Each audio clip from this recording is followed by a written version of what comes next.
চলো শীতের কিছু পেন্টিং করি। আজকে আঁকবো ব্যাডমিন্টন। তোমরা দেখেই বুঝতে পারছো পেন্টিংটা। চলো এখন খেতে খেতে পেন্টিংটা করি। তবে হ্যাঁ, খাওয়ার আগে শেষ হয়ে গেছে। আজকে আমি আঁকছি ব্যাডমিন্টনের একটা স্মৃতি, আমাদের সকলের ছোটবেলার স্মৃতি এটা।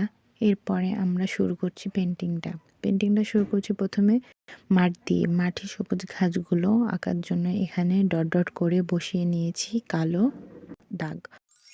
এরপরে আমরা সবুজ কালার করে নিয়েছি যাতে ঘাসগুলো ভালোভাবে বোঝাতে পারি। এরপরে ব্যাডমিন্টন আঁকছি। এখন আমি ডিটেলস দেওয়ার সময় মনে হচ্ছিল হাত বাড়ালেই এটা ধরতে পারবো, আর মনে হচ্ছিল এখানে খেলতে যাব। এখন ঘাস আঁকিয়ে দিচ্ছি। দেখুন কিভাবে করতেছি। এটা খুব সহজ পেন্টিং, আপনারা বাসায় চাইলে করতে পারবেন, অবশ্যই ট্রাই করবেন। এখন ব্যাডমিন্টনের ফুল আঁকার পালা। আমাদের এদিকে এখানে ফুল বলে এটাকে, আপনাদের ওইদিকে কী বলে অবশ্যই জানাবেন। আমার পেন্টিংটা প্রায় শেষের পথে। কেমন লাগলো অবশ্যই জানাবেন। আমার পেন্টিংটা প্রায় হয়ে গেছে। এখন চলুন ফাইনাল লুক দেখে নিই। কেমন লাগলো বলুন তো?